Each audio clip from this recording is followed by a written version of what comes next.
سامنے آ جائے۔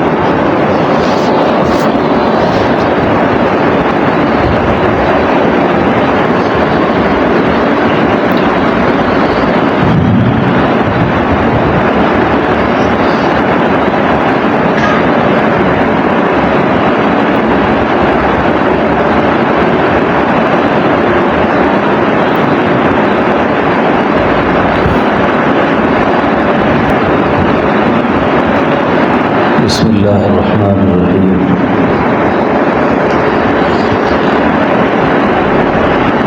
الحمد للہ رب العالمین، والصلاة والسلام علی سید الانبیاء والمرسلین، اما بعد۔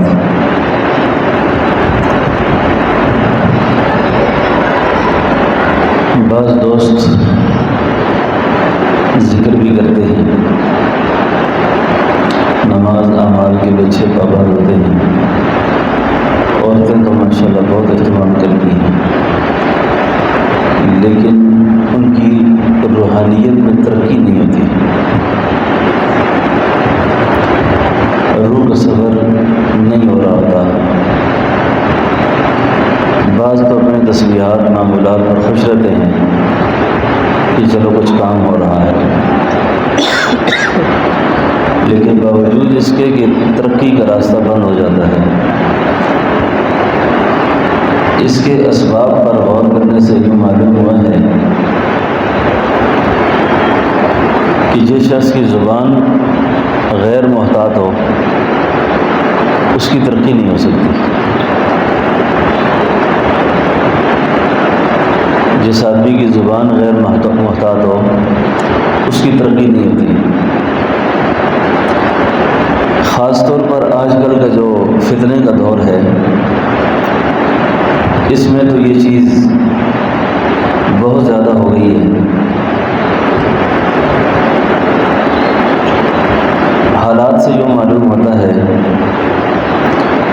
کہ کیفیت احسان کے جو درجات ہیں،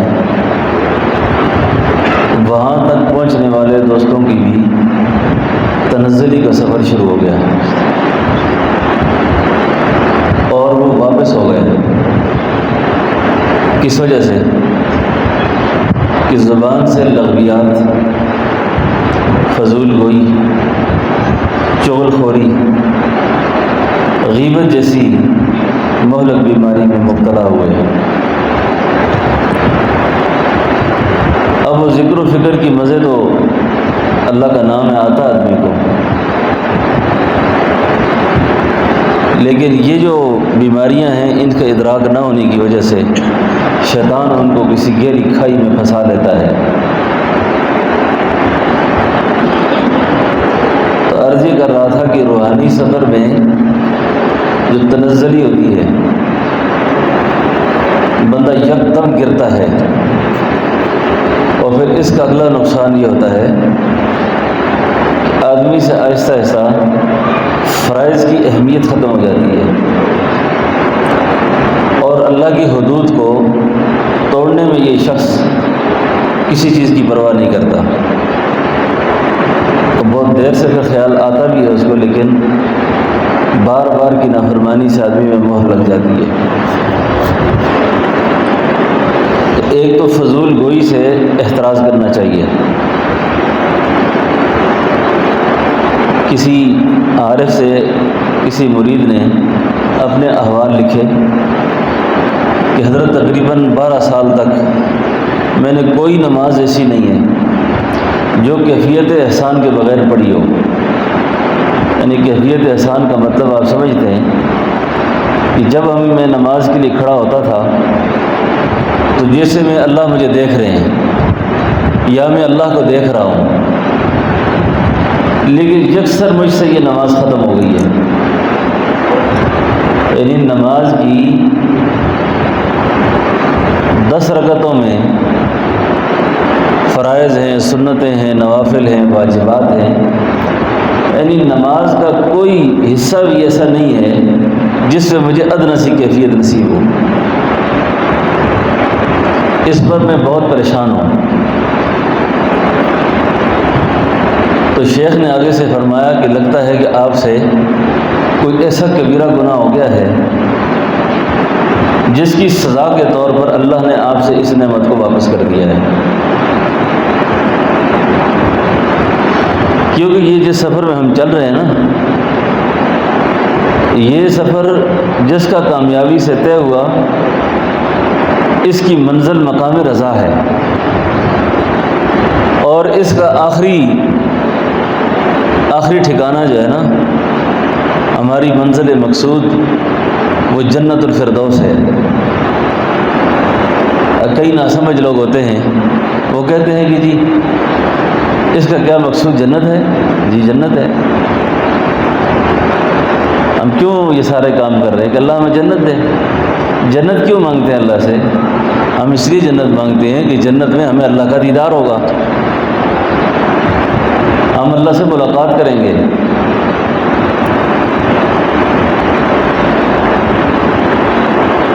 تو کہا کوئی آپ سے کوئی کبیرہ گناہ ہوا ہے؟ ہمیں تو یہ بات سوچنے نہیں پڑتی کہ ہم کون سے گناہ کرتے ہیں اور کون سے نہیں کرتے۔ کبھی زبان پھسلی ہوتی ہے، کبھی آنکھ پھسل جاتی ہے، کبھی اعضاء و جوارح میں کیا کیا حرکات ہم سے سرزد ہوتی ہیں۔ اس شخص نے بہت سوچ کے بعد کہا حضرت آپ بھی اپنی فراست سے کچھ بتائیں کہ مجھ سے کیا غلطی ہوئی ہے۔ فرمایا مجھے تو یوں محسوس ہوتا ہے کہ آپ کی زبان پھسلی ہے، کہیں آپ کی زبان سے کوئی غلطی سرزد ہوئی ہے۔ میں نے کہا ہاں مجھے اب یاد آ گیا کہ حضرت شاید ایک دن ایسا تھا جس دن میں نے کوئی بات کی تھی اور اس بات کے بعد میری طبیعت میں انقباض پیدا ہوا تھا، اور شاید اس کے بعد یہ سزا میری دائمی ہو گئی ہے۔ کہا بتاؤ کیا بات تھی؟ کہا حضرت ایک صاحب میرے پاس آئے تھے اور ان صاحب نے یہ کہا کہ حضرت فقیہ امت حضرت گنگوہی رحمۃ اللہ علیہ سے کسی نے سوال کر کے ایک مسئلہ پوچھا کہ حضرت یہ سفید کوا کھانا کیسا ہے؟ سفید کوا کیسا ہے جنگلی؟ تو حضرت گنگوہی رحمۃ اللہ علیہ نے ارشاد فرمایا کہ یہ کھانا جائز ہے۔ اب یہ جو فقیر تھا صوفی، اس کو کسی نے کہا کہ حضرت نے فتویٰ دیا ہے کہ سفید کوا کھانا جائز ہے۔ یہ کہنے لگا میری غلطی سے، میری زبان سے یہ بات نکلی کہ اب تو اللہ خیر کرے، مولویوں نے کبوں کو بھی حلال کر دیا ہے۔ مولویوں نے تو کبوں کو بھی حلال کر دیا ہے، بس یہی ایک چیز باقی رہتی تھی۔ اب اس کی سزا کے طور پر اللہ نے وہ نعمت واپس کر دی۔ تو جہاں یہ سفر بہت زیادہ مبارکباد کا مستحق ہوتا ہے وہ آدمی، اسی طریقے سے اس راستے کے آداب بھی بہت نازک ہوتے ہیں۔ اس لیے جو تربیت کا ماحول اور میدان ہے نا، اس کا تعلق جہاں علم سے بہت کم ہے، یعنی علم کی موجودگی میں ساتھ تربیت ہوتی ہے تو بہت مزہ ہوتا ہے، تو یہ تربیت کا ماحول بالکل الگ سے ہے کہ آدمی کئی دفعہ بڑا صاحب علم ہوتا ہے لیکن تربیت نہیں ہوتی اس کی، اور تربیت نہ ہونے کے نتیجے میں اس کی زبان بھی غیر محتاط ہوتی ہے۔ تو اس اعتبار سے یہ جو عرض میں نے کیا آپ سے کہ زبان کی بے اعتدالیاں، جیسے آج کل یہ جو لوگ فیس بک کے مریض ہیں زیادہ، کسی چیز پہ تبصرے شروع کر دیتے ہیں، بحث پر بحث شروع کر دیتے ہیں، اب بات پہ بات ختم ہی نہیں ہوتی پھر۔ تو اس کے نتیجے میں محسوس یہ ہوتا ہے کہ آدمی روحانیت کے سفر میں پیچھے رہ جاتا ہے، بہت پیچھے رہ جاتا ہے۔ اس لیے ایک تو اپنی زبان کو محتاط رکھنا اور زبان کی صحیح طریقے سے حفاظت کرنا، اور اپنے رویوں کو اتنا محتاط رکھنا تاکہ ہم بارگاہ الہ سے ہمارا ربط کٹ نہ جائے۔ اللہ کے بندوں کے اندر سمندر جتنی گہرائی ہوتی ہے، یعنی وہ اپنے ظرف کو سمندر جتنا گہرا رکھتے ہیں، خلق خدا کی ہر بات کو اپنے اندر لے لیتے ہیں،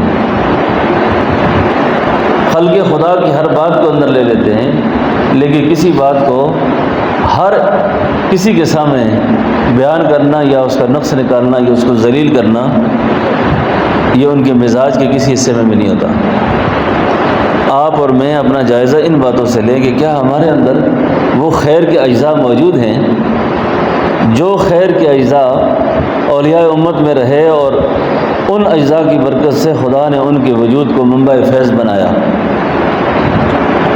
ان کے وجود کو امت کے لیے، مخلوق کے لیے باعث خیر بنایا، اور ہر ایک نے آ کے اپنے دل کے دکھڑے ان کے سامنے بیان کیے، لیکن مجال کے کہ وہ دنیا سے چلے گئے لیکن ان کا راز ظاہر نہ ہو سکے۔ میری بات سمجھ رہے نا؟ تو یہ اہل اللہ کی شان ہوتی ہے۔ تو آپ اور میں جس سفر پہ بھی کوشش ہم کر رہے ہیں کہ ہم چلیں، اور یہ جو مذاکرہ ہم کرتے ہیں، ہمیں اس بات کی انتہائی ضرورت ہے۔ مومن ایسا نہیں ہوتا، مومن راز سنبھالنے والے ہوتے ہیں، مومن پردہ پوش ہوتے ہیں، مومن پردہ داری نہیں کرتا کسی کی، اللہ کہ کسی دوسرے مسلمان کو اگر اس کی سمجھتا ہے کہ کسی ایسی حرکت یا ادا سے نقصان پہنچے گا تو وہ بطور مذاکرہ کے کسی دوسرے آدمی کی رہنمائی کر لیتا ہے، تاہم اس کے اندر بھی اس بات کا خیال رکھے کہ کہیں اس شخص کی مخالفت کے اندر میرا نفس شامل نہ ہو اس میں۔ اور یہ بات میں بارہا عرض کرتا رہتا ہوں، یہ بات سمجھ میں آتی ہے کہ کوئی شخص بھی اگر اللہ کی بات بھی نفس سے کرے گا نا، اللہ کی بات، آپ میری بات سمجھ رہے ہیں؟ اللہ کی بات کو بھی اگر نفس کے تقاضے سے کرے گا، نفس کے تقاضے سے، تو یہ اللہ کی بات بھی اس کے لیے وبال بن جائے گی، چاہے کہ اور کوئی بات ہو، یعنی اللہ کی بات، یہاں تک کہ اللہ کا نام بھی اگر اس نے نفس کے تقاضے سے لیا۔ بعض دوستوں پر یہ دوران مراقبہ ذکر کی آواز نکلتی ہے نا، ہمارے بھی بہت سے دوستوں سے نکلتی ہے۔ ایک زمانے میں مجھ پہ بھی بہت یہ کیفیت طاری تھی۔ پیران پیر کی مجلس میں لکھا ہے، شیخ عبدالقادر جیلانی رحمۃ اللہ علیہ کی مجلس میں ایک صاحب نے بلند آواز سے کہا اللہ، پیران پیر نے اسی وقت ارشاد فرمایا، یہ اللہ کا نام تجھے سیدھا جہنم میں لے جائے گا، سیدھا جہنم میں لے جائے گا۔ اللہ اکبر۔ مریض کو اپنے مرض کا پتہ تھا کہ میری زبان کیوں پھسلی ہے، نام تو اللہ کے لیے ہے لیکن اللہ کے لیے نہیں لیا۔ بارگاہ خداوندی کی، اللہ کے توحید کے بڑے نازک قسم کے آداب ہیں، خدا کی معرفت کے آداب بڑے نازک ہیں، تو زبان کو محتاط رکھنا اور زبان کی حفاظت کرنا، اسے بے شمار اولیاء کرام جب اپنے مریدین سالکین کی تربیت فرماتے، اس تربیت کے اندر یہ بات پیش نظر رکھتے کہ بھئی اپنی زبان کو محتاط رکھو، اپنی زبان کی حفاظت کرو۔ تو زبان کی حفاظت میں جو چیزیں خاص طور پر قابل ذکر ہیں، ان میں ایک چیز یہ ہے کہ مسلمان کا راز رکھا جائے، مومن کا راز رکھا جائے، اور جہاں تک ممکن ہو سکے کسی بھی مومن کی پردہ داری نہ کرے،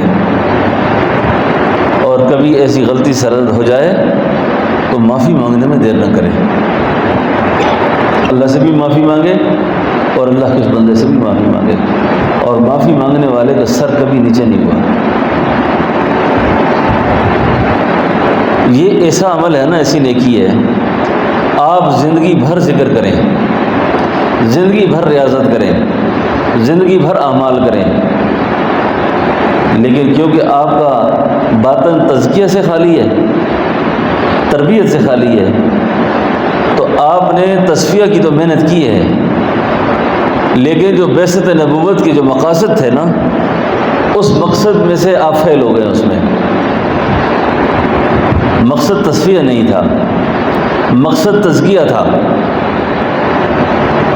تزکیہ تھا کہ میں اعمال کرتا ہوں، نیکیاں کرتا ہوں، تلاوت کرتا ہوں، ذکر کرتا ہوں، لیکن جب مجھے غصہ آتا ہے نا، تو غصے میں کیا اول فول بکتا ہوں، کیا کہتا ہوں، مجھے ہوش ہی نہیں ہوتی۔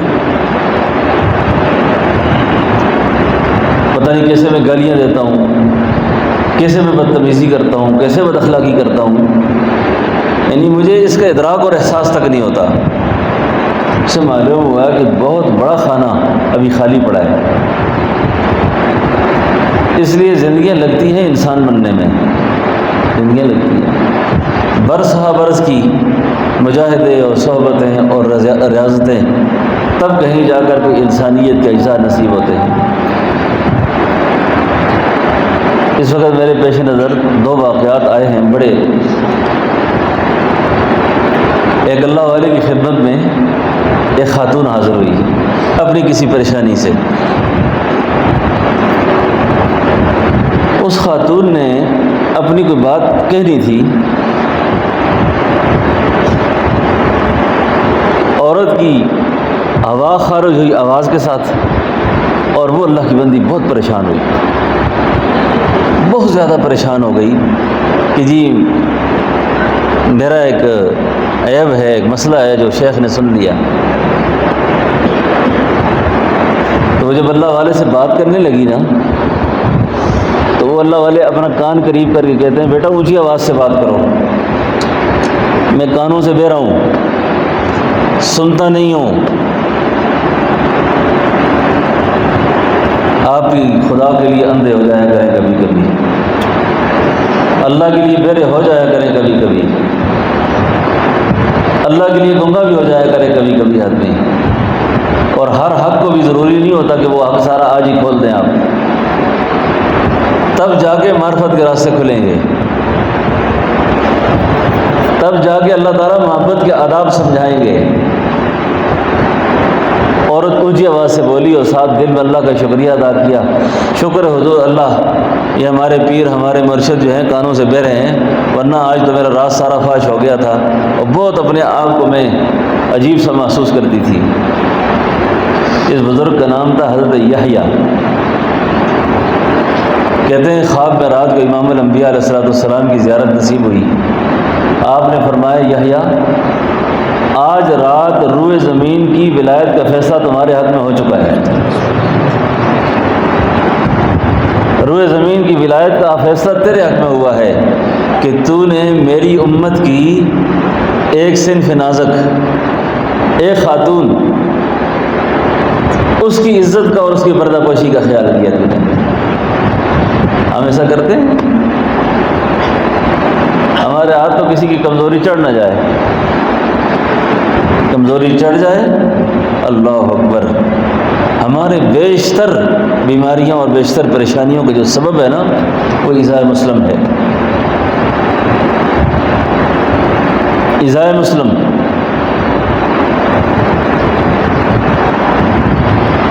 اس لیے اللہ کی محبت کے آداب کا سمجھنا اور اس منزل کو کی حقیقت تک پہنچنا، یہ بہت بہت بہت اللہ کے فضلوں سے نصیب ہوتی ہے یہ چیز۔ اسی طرح اس عارف کی خدمت میں یہ آپ جتنے لوگ بیٹھے ہوئے ہیں نا، داڑھیوں والے پگڑیوں والے، برس ہو گئے ہمارا اس مذاکرہ کرتے ہوئے، اب ہم بھی لوگوں کے مقتدا اور پیشوا ہیں۔ اب دنیا میں وہ لوگ نہیں آئیں گے جن کے ذکر ہم کر رہے ہیں، اب یہ جو عوام ہے یہ ہم ہی پہ گزارا کرے گی، ان کے ہم ہی مقتدا اور پیشوا ہیں۔ اور ہم میں کوئی ایسا اچھا انسان تو ہو، ایسا ساتھی ہو کہ جس کے سائے میں بیٹھ کر کوئی سکون محسوس کرے، جس کے پاس آنے سے کوئی راحت ہو کسی کو، کہ میں اپنا دکھ کسی کو بیان کروں گا تو میرے دکھ کو کوئی سنبھال لے گا، نہ کہ میرے زخموں کو اور تیز کرے گا۔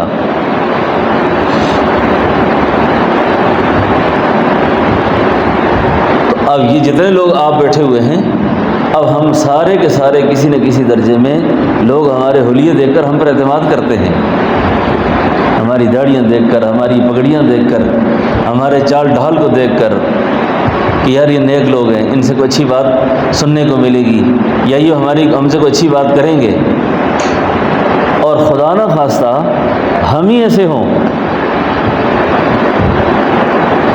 کفر کہتے ہیں، کفر جو ہے کعبے کو پہنچ جائے تو مسلمانی کہاں رہے گی پھر؟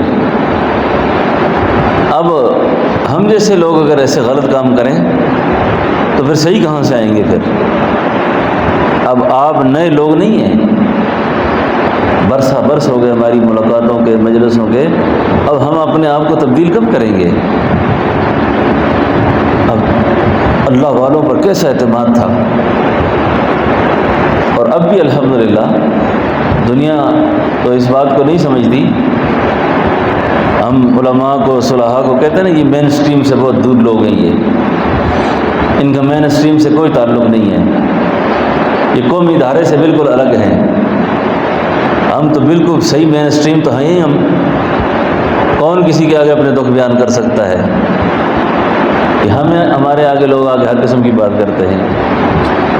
کئی دفعہ ایسی بچیاں، ایسے نوجوان اپنے احوال ذکر کرتے ہیں اور ساتھ یہ بھی کہتے ہیں یہ ماں کو بھی نہیں بتا سکتے، باپ کو بھی نہیں بتا سکتے، یہ آپ کو بیان کر رہے ہیں۔ اس کا مطلب یہ ہے کہ ہم پر کس درجے کا اعتماد ہے، اور ایسا ہونا چاہیے۔ دیکھیں نا، ران کے جو زخم ہیں، اب ران کے زخم بھی تو ڈاکٹر کو دکھانے پڑتے ہیں نا، تو کوئی ڈاکٹر ایسا ہوگا جو آگے سے اس کا مذاق اڑائے؟ اب قسمت نے اس کو بیمار کر دیا ہے، مشیت اس کی بیماری کی طرف لے گئی ہے، اب یہ اپنا غم بیان کرتا ہے، ہم اس کا مذاق شروع کرتے ہیں۔ تو یہ کام دیندار لوگوں کے نہیں ہیں، مومن کے نہیں ہیں یہ کام۔ اب صلی اللہ علیہ کی خدمت میں اس خاتون نے ایک بات کی۔ اب خاتون کیا کہتی ہے؟ خاتون کہتی ہے حضرت مجھ سے ایک گناہ سرزد ہوا ہے۔ گناہ سرزد ہوا ہے، گناہ یہ ہے کہ میں ناجائز بچے کی امید سے ہوں، ناجائز بچے کی امید ہے مجھے۔ اب میں بڑی پریشان ہوں، اگر یہ بچہ پیدا ہو گیا تو قوم مجھے مار دے گی، میں کیا کروں؟ اللہ اکبر۔ مجھے ایک دفعہ خود حضرت جی صاحب رحمۃ اللہ علیہ حضرت ہمارے فرمانے لگے، بعض اوقات سنگیانی غلطیاں سے اپنے سر چاہ کرنے، دوستوں کی غلطیاں اپنے سر لے لیتے ہیں، غلطی وہ کریں ہم اپنے سر لے لیں۔ یہ اکرام مسلم کا بہت بڑا درجہ ہے۔ اب بیماری سمجھ آ گئی آپ کو کہ اپنی اس پریشانی کا ذکر کیا۔ اب ہاں آج کے زمان ہم جیسا کوئی آدمی ہوتا، دفع ہو جاؤ، تم بہت بےغیرت ہو، اتنا غلط کام کیا تم نے، کوئی معافی تلافی تمہاری نہیں ہے، خدا تمہیں ذلیل کرے اور رسوا کرے تمہیں، کیوں ایسا کیا؟ تو صلی اللہ علیہ نے بڑی عجیب بات کی، فرمایا بیٹا ایسا ہے، آپ پریشان نہ ہو، جب یہ بچہ آپ کا پیدا ہو جائے نا، آپ سے کوئی پوچھے کہ یہ بچہ کہاں سے لائی ہو، تو تم میرا نام لے دینا، یہ کہہ دینا کہ میں فلاں بزرگ کے نکاح میں ہوں، میں فلاں کے نکاح میں ہوں، تو تمہاری جان بچ جائے گی۔ مجھے خیر ہے، جو دنیا ملامت کرے کیا کرے گی، کتنے کی ملامت کرے گی۔ بچہ پیدا ہوا،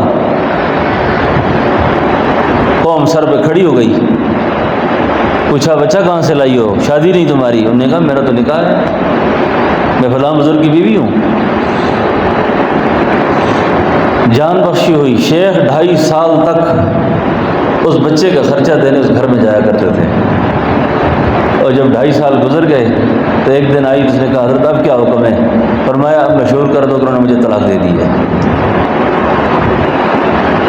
اب مجھے طلاق دے دی ہے۔ تو آپ مضمون میرا سمجھ رہے ہیں نا؟ یعنی مومن رازدار ہوتا ہے، مومن پردہ پوشی کا بہت زیادہ خیال رکھتا ہے، اور کبھی اگر ایسا بشری تقاضے سے نفس اور شیطان کے بہکاوے میں اگر ہم ایسا ہو جائیں تو ہمیں اللہ سے معافی مانگنی چاہیے، اللہ سے معافی مانگنی چاہیے، اور سمندر جتنی گہرائی رکھ کر خلقت کے ساتھ کی باتوں کو، ہمارے حضرت ایک شعر پڑھا کرتے تھے، حضرت شاہ ہدایت اللہ رحمۃ اللہ علیہ کا، فرمایا کرتے تھے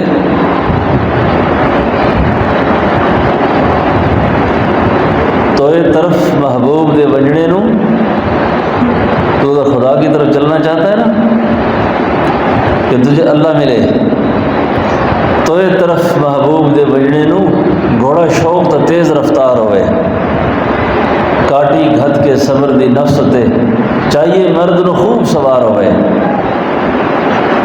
چاہیے مرد نو خوب سوار ہوئے۔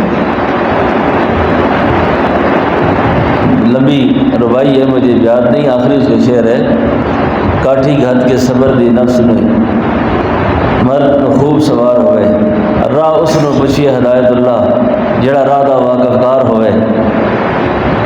اور اس کا ایک مفہوم اس شعر کا یہ تھا کہ اپنے سینے کو جب تک جگ کے تانے اور جگ کی باتیں سننے کے لیے ڈھال نہ بنائے گا نا، خدا کی توحید کے اثرات نہ پائے گا، اللہ کی توحید کو نہیں پا سکتا وہ آدمی، اللہ کا نہیں ہو سکتا وہ آدمی۔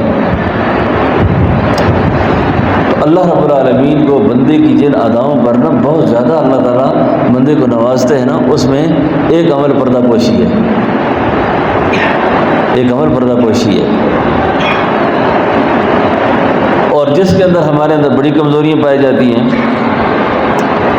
اس لیے حضور نے فرمایا کہ جنت کے اندر نا چغل خور آدمی داخل نہیں ہوگا۔ اور ایک اللہ والے کی خدمت میں یہ بہت بڑے بڑے اہل اللہ کے پاس نا بڑے بڑے لوگوں نے تباہیاں مچا کے رکھی ہیں، تباہیاں مچا کے رکھی ہیں، چغل خوری سے، دوسروں کو نیچا دکھانے کے جذبے سے۔ تو ایک اللہ والے کے پاس ایک مرید آیا، اس نے کہا حضرت وہ فلاں آدمی جو ہے نا وہ آپ کے بارے میں یہ کہہ رہا ہے۔ انسان جتنے بڑے کمال کو بھی پہنچ جائے نا، اس کی جو عزت نفس ہے نا، عزت نفس بہرحال وہ تو رہتی ہے۔ اللہ کے حبیب غمگین ہوتے تھے، لوگ تنگ کرتے، پریشان کرتے، جسے قرآن کریم میں آتا ہے فَلَا يَحْزُنْكَ قَوْلُهُمْ إِنَّا نَعْلَمُ مَا يُسِرُّونَ وَمَا يُعْلِنُونَ۔ میرا محبوب آپ غمگین نہ ہوا کریں، آپ پریشان نہ ہوا کریں۔ اب اس سے ہوتا کیا نقصان کیا ہوتا ہے کہ آدمی کی یکسوئی متاثر ہو جاتی ہے، یکسوئی متاثر ہو جاتی ہے۔ جہاں تک ہو سکے نا کسی معاملے کو بندہ خود آپس میں بیٹھ کے سنبھال سکتا ہو نا، تو پوری کوشش کرے کہ یہ بات آگے تک نہ چلی جائے، آگے نہ پہنچے بات۔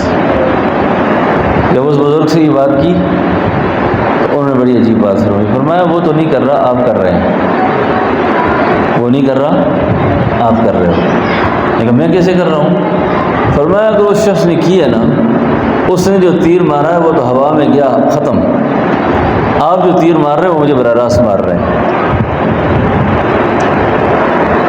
اس لیے ایسی چیزوں سے بھی بہت احتیاط کی ضرورت ہے، بہت احتیاط کی ضرورت ہے کہ رسول اللہ صلی اللہ علیہ وسلم نے ان باتوں سے سختی سے منع فرمایا ہے۔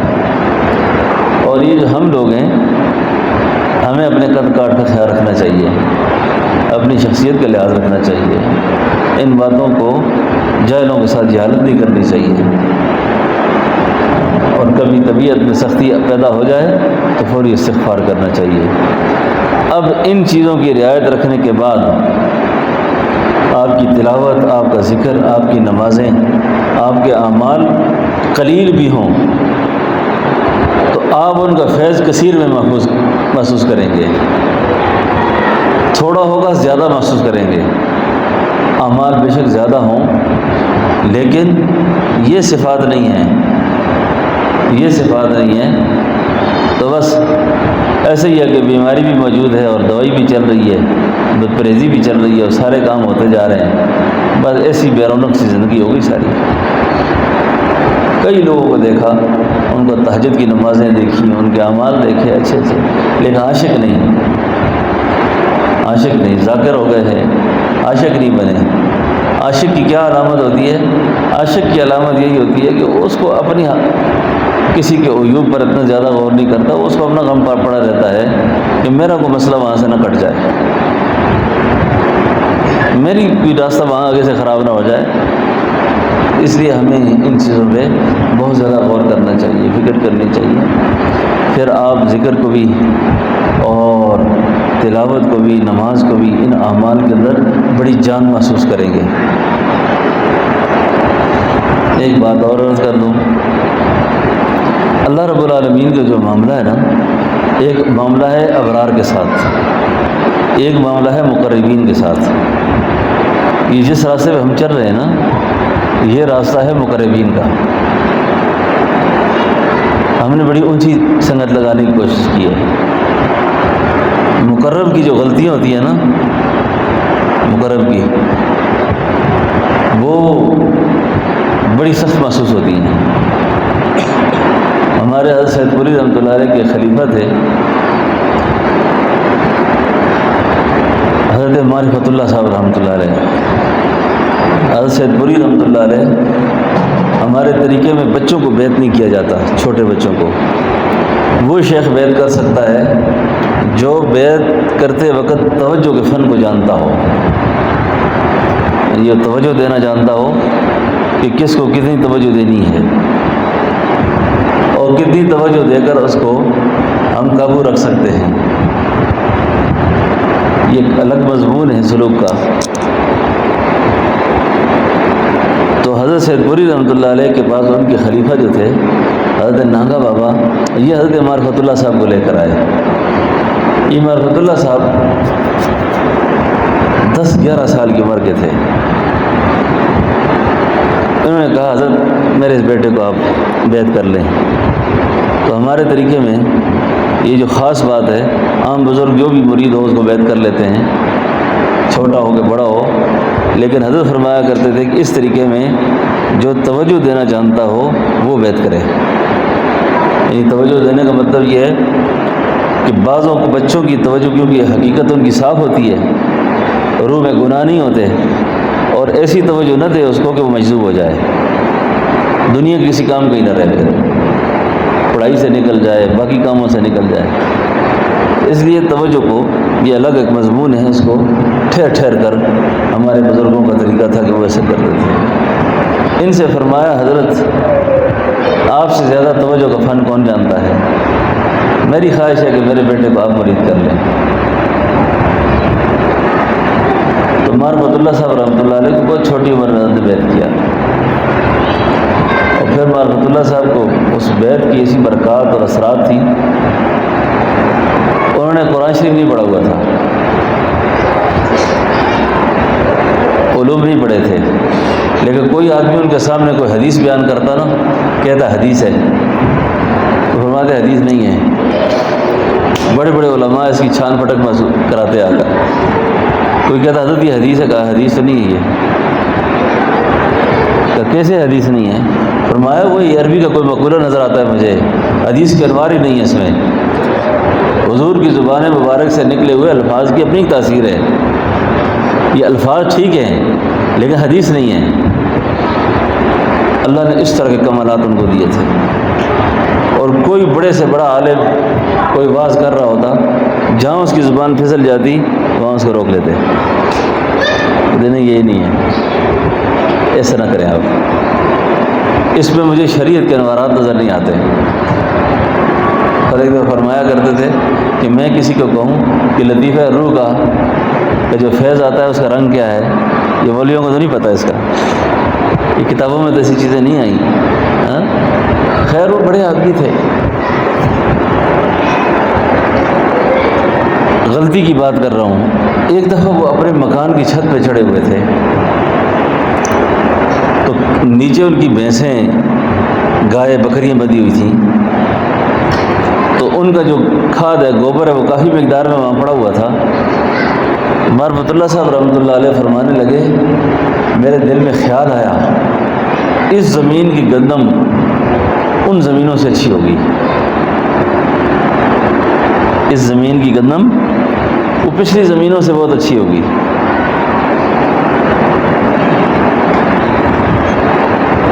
کہتے ہیں کہ بس یہ بات میں نے خیال آتے ہی کسی سے کر دی. اندر کا سارا نور بجھ گیا,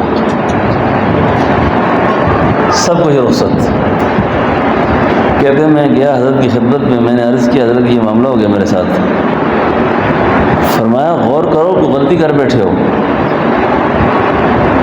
غلطی کر بیٹھے ہو. کہا غلطی یاد نہیں. کہ غور کرو, مانگو اللہ سے, رو اللہ کے آگے. کیونکہ جس نے شربت وصال پیا ہو نا, جب اس پہ جدائی آ جائے اس کو پتہ ہوتا ہے کہ وصال کیا ہے. پھر جدائی کا غم اپنا ہوتا ہے, وصال کا غم اپنا ہوتا ہے. اسی کو اقبال نے کہا تھا نا, پھر سے میں ڈھونڈتا ہوں لذت وصل, خوش آتا ہے کبھی سوز جدائی. یہاں ملنے کا بھی الگ مزہ ہے اور جدائی کا بھی الگ مزہ ہے. حضرت فرمایا کرتے تھے اور جنیوں خدا جس کو تھایا تو وہ بھی رویا, جس کو نہ تھایا تو وہ بھی رویا. کوئی تو روندے دید دی خاطر, کوئی تو روندے دید دی خاطر, اور کوئی روندے بچ حضوری. اعظم عشق بچ رونا پیندا ہے, باہیں وصل ہوئے تے باہیں دوری. یہ تو لگا رہے گا پھر کام. بہت روئے حضرت, اللہ کیا ہوا مجھ سے, نہ ذکر کی توفیق ہے, نہ اعمال میں کوئی رغبت مزہ ہے, خدایا رحم کر دے. کہتے ہیں میں مراقبے میں بیٹھا, آواز آئی, کانوں میں آواز لگی. سورہ واقعہ کے اندر شاید یہ آیت آتی ہیں, افرأیتم ما تحرثون اانتم تزرعونہ ام نحن الزارعون. اللہ کہتے ہیں کھیتیاں تم اگاتے ہو کہ ہم اگاتے ہیں. یہ سوچ کیوں کی ہے تم نے کہ یہاں کھاد ڈال دی ہے تو یہاں قدم ہوگی, اور وہاں نہیں ڈالی تو وہاں نہیں ہوگی. ہمارا کام ایسے ہی ہے. اچھا کدھر عمر فاروق, کھاد ڈالیں گے تو کچھ ہوگا. ہمارا تو ایسے یقین ہے نا, یہ خاصوں کی بات میں نے کی ہے. اچھا یہ نہ ہو کہ تم بھی آلو پیاز لگاؤ اور کہو جی کھاد نہیں ڈالیں گے, دوائی نہیں ڈالیں گے اور کام ہو جائے گا. وہ معرفت اللہ صاحب تھے. سمجھ آئی نا بات کو. تو اللہ رب العالمین کا جو نظام اپنے پیاروں کے ساتھ ہے نا, وہ اتنی بھی برداشت نہیں کرتے. اس لیے کہتے ہیں حسنات الابرار سیئات المقربین. ابرار کی نیکیاں مقربوں کے گناہ ہوتے ہیں.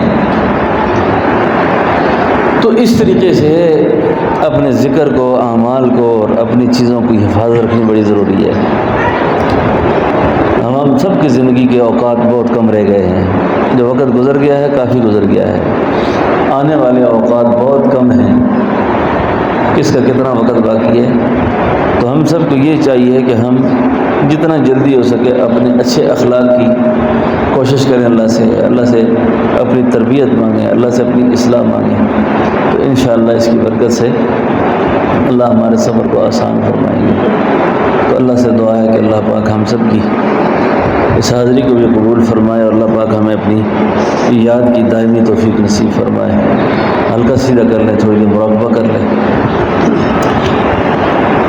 کوئی بیت والے ساتھی ہیں تو بر وقت آگے آ جائیں, بعد میں نہ کہیں.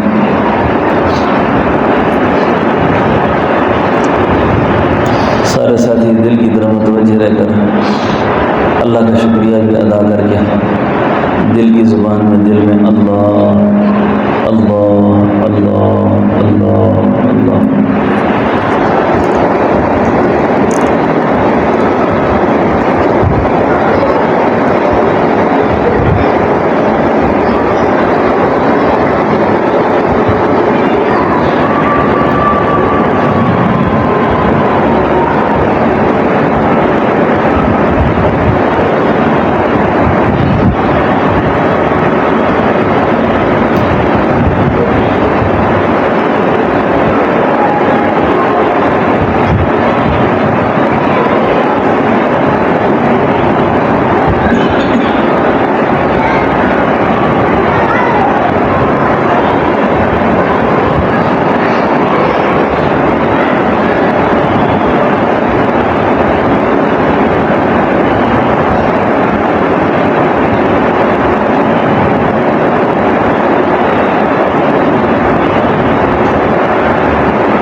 مصیبت سے معصیت سے محفوظ فرما، بری موت سے بچا، بری انجام سے بچا، خاتمہ بالخیر ایمان میں فرما۔ اے اللہ اپنے خاص بندوں میں شامل فرما۔ اللہ سارے مجمع کو، مردوں کو، عورتوں کو اپنا مقرب ولی بنا۔ یا اللہ اپنا مقرب ولی بنا، یا اللہ اپنا مقرب ولی بنا، اللہ اپنا مقرب ولی بنا۔ یا اللہ ہماری ظاہری ہماری باطنی حفاظت فرما۔ جتنی زندگی کے دن باقی ہے اللہ برکت و عافیت نصیب فرما۔ دنیا سے جاتے وقت اللہ ایمان نصیب فرما۔ اللہ معذور نہ فرما، اللہ محتاج نہ فرما، اللہ مقروض نہ فرما۔ یا اللہ ہمیں، ہمارے بچوں کو، اولاد کو، آل اولاد کو یا اللہ خوش فرما۔ اولاد کے صدموں سے بچا، اولاد کے دکھوں سے بچا، اولاد کے غموں سے بچا، اولاد کی پریشانیوں سے بچا۔ ہماری اولادوں کو اللہ نیک بنا، ہماری اولادوں کو ہدایت کا امام بنا۔ یا اللہ ہماری اولادوں پر رحم فرما، ہمارے بچوں پر رحم فرما، بچیوں پر رحم فرما۔ اے اللہ سب کے ہاتھ میں خصوصی فضل فرما، خصوصی مہربانی فرما۔ اے اللہ اپنے خاص فضل و کرم سے اس سارے دوستوں کو بہترین جزائے خیر نصیب فرما۔ یا اللہ ملک پاکستان کے حالات پر رحم فرما، اندرونی بیرونی خطرات خلفشات ختم فرما، دور فرما۔ یا اللہ مسئلہ فلسطین، یا اللہ مجاہدین غزہ ان کی مدد فرما، فلسطین کے مسلمانوں کی مدد فرما۔ یا اللہ غیب سے یا اللہ فلسطین کے مسلمانوں کی مدد فرما۔ دنیا کے سارے کفر کا اللہ منہ کالا فرما، اللہ دنیا کے کفر کو اللہ ذلیل و خوار فرما۔ یا اللہ اسلام کا منہ کالا فرما، دشمن کا منہ کالا فرما۔ یا اللہ اپنے خاص فضل و کرم سے ہماری دعاؤں کو قبول فرما، ہماری دعاؤں کو قبول فرما۔ یا اللہ جن دوستوں نے دعاؤں کا کہا لکھا، ہم سے دعاؤں کی امید رکھی ہے، یا اللہ یہ ساری دعائیں ان کے حق میں قبول فرما۔ یا اللہ ہمارے آنے والے اجتماع کو کامیاب فرما، اللہ اجتماع کو کامیاب فرما، اللہ اجتماع کو قبول فرما۔ یا اللہ جتنے لوگ اس اجتماع کی محنت کوشش میں لگے ہوئے ہیں، یا اللہ سب کی کوششوں کو قبول فرما، سب کی محنتوں کو قبول فرما، سب کو جزائے خیر نصیب فرما۔ یا اللہ اپنے خاص فضل و کرم سے ہماری ساری دعاؤں کو قبول فرما۔ ہمارے والدین، ہمارے مشائخ، ہمارے اساتذہ، ہمارے اہل تعلق، بہن بھائی، پوری امت مسلمہ جو دنیا سے رخصت ہو گئے، یا اللہ ان میں سے کوئی عدل میں پھنسا ہوا ہے، یا اللہ اس کو عدل سے نکال کر فضل میں شامل فرما اور ان کے گناہوں کو معاف فرما۔ سب کی قبروں کو اللہ جنت کے باغ بنا، اللہ سب کو معاف فرما۔ صلی اللہ